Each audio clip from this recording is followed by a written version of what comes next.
Gujarat #1 Engineering University, Sankalchand Patel University.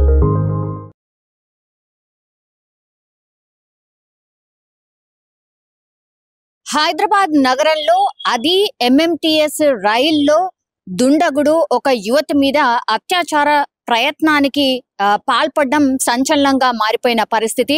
నిన్నటి నుంచి కూడా ఈ వార్త ఒక సంచలనంగా మారిపోయిన సిచ్యువేషన్ అయితే కనిపిస్తోంది. ఎంఎంటీఎస్ ట్రైన్ లో జనరల్లీ అయితే లోకల్లీ చాలా మంది దూర ప్రాంతాలకు వెళ్లే వాళ్ళు ఎంఎంటీఎస్ రైల్ నే ఆశ్రయిస్తూ ఉంటారు. అట్లాంటిది మేడ్చల్ కి సంబంధించిన యువతి కూడా అట్లనే నిన్న ఆమె సెల్ ఫోన్ పాడవడంతో ఆమె సెల్ ఫోన్ రిపేర్ కోసమని సికింద్రాబాద్ వచ్చింది. సికింద్రాబాద్ లో రిపేర్ చేయించుకున్న తర్వాత మొన్న రాత్రి రిటర్న్ వెళ్తున్నటువంటి సమయంలో ఈ ఇన్సిడెంట్ అయితే జరిగింది. అయితే ఈ ఇన్సిడెంట్ కి సంబంధించి పూర్తి సమాచారం సేకరించే పనిలో పోలీసులు నిమగ్నమైన పరిస్థితి. ఈమె మేడ్చల్ జిల్లాకు సంబంధించిన యువతే. అక్కడి వరకు ఆమె ఎంఎంటీఎస్ ట్రైన్ లో జర్నీ చేస్తోంది, అది కూడా లేడీస్ కంపార్ట్మెంట్ లోనే.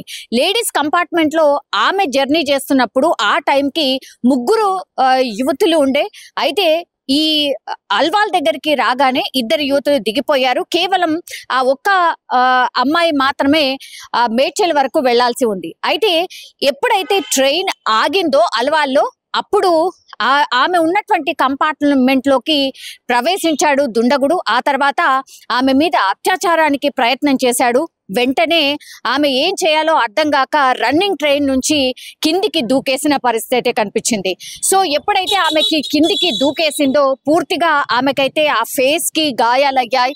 ఆ తర్వాత పంటికి కూడా గాయమైంది, ఫేస్ అంతా స్వెల్లింగ్ అయింది, అట్లాగే లెగ్ కూడా ఫ్రాక్చర్ అయినట్టుగా నిన్న పోలీసులు కూడా ప్రెస్ మీట్ లో చెప్పడం అయితే జరిగింది. ఈ కేసుని చాలా సీరియస్ గా తీసుకున్నటువంటి పోలీసులు నిందితుడి కోసం నిన్ననే 4 బృందాలుగా గాలింపు స్టార్ట్ చేశారు. అట్లాగే సీసీ ఫుటేజ్ ఏదైతే ఉంటుందో, ఈ ట్రైన్ స్టాప్స్ స్టేషన్స్ ఎక్కడైతే ఉంటాయో అక్కడ పూర్తిగా ఈ సీసీ ఫుటేజ్ ని సేకరించిన తర్వాత ఈ నిందితుడు ఎవరు అనేది గుర్తించడం జరిగింది. ఇప్పుడు ఈ నిందితుడు ఫోటో అట్లాగే ఆయన పేరు కూడా బయటకు వచ్చిన పరిస్థితి.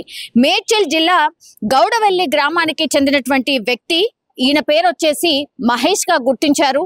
సో ఈ ఫోటోని తీసుకెళ్లి యువతి ఎక్కడైతే ట్రీట్మెంట్ తీసుకుంటుందో హాస్పిటల్లో ఆమెకు ఫోటో చూపించినప్పుడు ఎస్ ఇతనే అన్నటువంటి నిర్ధారణకు వచ్చిన తర్వాత ఇప్పుడు మహేష్ నైతే పోలీసులు గాలింపు చర్యలు చేపట్టిన తర్వాత ఇప్పుడు మహేష్ పోలీసుల అదుపులో ఉన్నాడు. సో యువతి నిర్ధారించిన తర్వాత ఇప్పుడు మహేష్ నైతే అదుపులోకి తీసుకోవడం జరిగింది.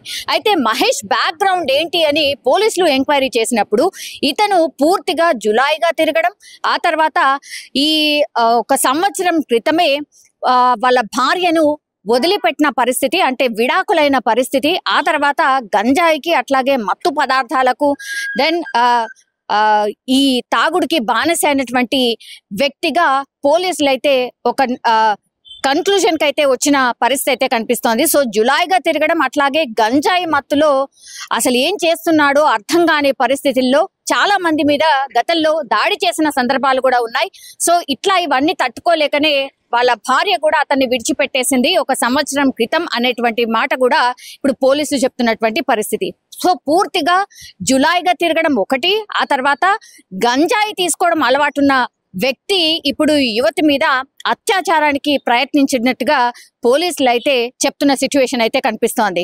సో ఇవన్నిటిని చూసినప్పుడు ఇప్పుడు అగైన్ మళ్ళీ ఇంకో ప్రశ్న ఏం రైజ్ అవుతోంది అంటే, ఇంకా కూడా గంజాయి దొరుకుతుందా, ఇంకా కూడా గంజాయి సప్లై ఇట్లా అవుతోందా హైదరాబాద్ లో? ఇంత పకడ్బందీగా పోలీసులు చర్యలు తీసుకుంటున్నా, ఎక్కడికక్కడ గాలింపు చర్యలు చేపడుతున్నా, పూర్తిగా గంజాయికి సంబంధించిన బ్యాచ్ మీద నిఘా పెట్టినా ఇంకా కూడా ఇట్లా గాంజా సేవిస్తున్న వాళ్ళ పరిస్థితి ఇలా ఉంది. అట్లాగే వాళ్ళు ఆ మత్తులో ఏం చేస్తున్నారో తెలియనటువంటి పరిస్థితిలో ఇట్లా ఈ అత్యాచార ప్రయత్నాలు కావచ్చు, లేదంటే క్రైమ్ కి సంబంధించిన ఇన్సిడెంట్స్ చేస్తున్న వాళ్ళలో పెద్ద సంఖ్యలో ఇట్లా గాంజా లేకపోతే మత్తు పదార్థాలు అనుకోండి, లేకపోతే ఇట్లా మందు సేవించడం అనుకోండి, ఇట్లాంటి వాళ్ళే చాలా ఎక్కువగా ఇట్లాంటి ఇన్సిడెంట్స్ కి పాల్పడుతున్న సిచ్యువేషన్ అయితే కనిపిస్తోంది. ఇప్పుడు యువతి మహేష్ గా గుర్తించింది కాబట్టి ఆయన మీద పోలీసులు అయితే వివిధ సెక్షన్ల కింద పోలీసులు కేసులు అయితే నమోదు చేసిన పరిస్థితి.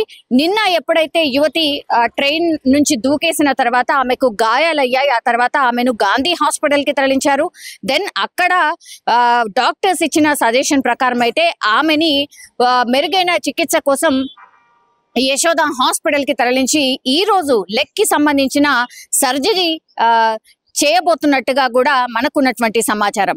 సో ఒక పురోగతి సాధించినట్టే అనుకోవచ్చు. వితిన్ 24 గంటల్లోనే పోలీసులు ఈ నిందితుడు ఎవరు అనేది ఛేదించడం, గుర్తించడం, ఆ తర్వాత వాళ్ళ అదుపులో ఉండడం, ఇది నిజంగానే ఒక రకంగా పోలీసులు చాలా పకడ్బందీగా అట్లాగే చాలా స్ట్రిక్ట్ గా ఇలాంటి కేసెస్ మీద దృష్టి సారించినట్టు మనకైతే అర్థమవుతోంది. కానీ ఈ MMTS ట్రైన్ నుంచి యువతి అత్యాచార ప్రయత్నానికి గురైంది. ఆ తర్వాత ట్రైన్ నుంచి దూకేసింది. ఆమెకు గాయాలైన పరిస్థితి ఉంది. అట్లాగే ఈ నిందితుడి కోసం గాలింపు చర్యలు చేపడుతున్నారు అన్న వార్త తెలిసిన తర్వాత మాత్రం చాలా మంది అయితే ఒక రకంగా పానిక్ అయిపోయినారు. బికాజ్ MMTS ట్రైన్ లో చాలా మంది జర్నీ చేస్తుంటారు. అట్లాగే అందులో చాలా తక్కువ ప్రైస్ లో డిస్టెన్స్ కూడా చాలా ఎక్కువగా వెళ్తుంది. అట్లాగే ఫాస్ట్ గా వెళ్ళొచ్చు, ట్రాఫిక్ ఇబ్బందులు ఉండవు అనే దృష్టితోనే చాలా మంది ఈ MMTS ట్రైన్స్ ని ఆశ్రయిస్తూ ఉంటారు. అట్లాంటి ట్రైన్ లోనే ఇట్లా అఘాయిత్యం జరగడంతో అయితే చాలా మంది ప్రయాణికులు భయపడిపోయిన సిచ్యువేషన్ అయితే కనిపిస్తోంది. కానీ 24 గంటల్లోనే పోలీసులు నిందితుడు ఎవరు తేల్చడం, పట్టుకోవడం అయితే నిజంగానే చాలా మంది ఇప్పుడు MMTS ట్రైన్ లో జర్నీ చేస్తున్న వాళ్ళ అభిప్రాయం కూడా ఏంటి అని అంటే 24 గంటల్లోనే పోలీసులు ఆ నిందితుడిని ఎవరినో పట్టుకోవడం అయితే జరిగింది. గతంలో ఎప్పుడైతే ఇట్లాంటి ఇన్సిడెంట్ జరగలేదు. రైల్వే నిజంగానే సేఫెస్ట్ జర్నీ అనేటువంటి మాట కూడా ఎవరైతే ప్రయాణికులు రైల్వేలో జర్నీ చేస్తారో వాళ్ళు కూడా చెప్తున్న పరిస్థితి అయితే కనిపిస్తోంది.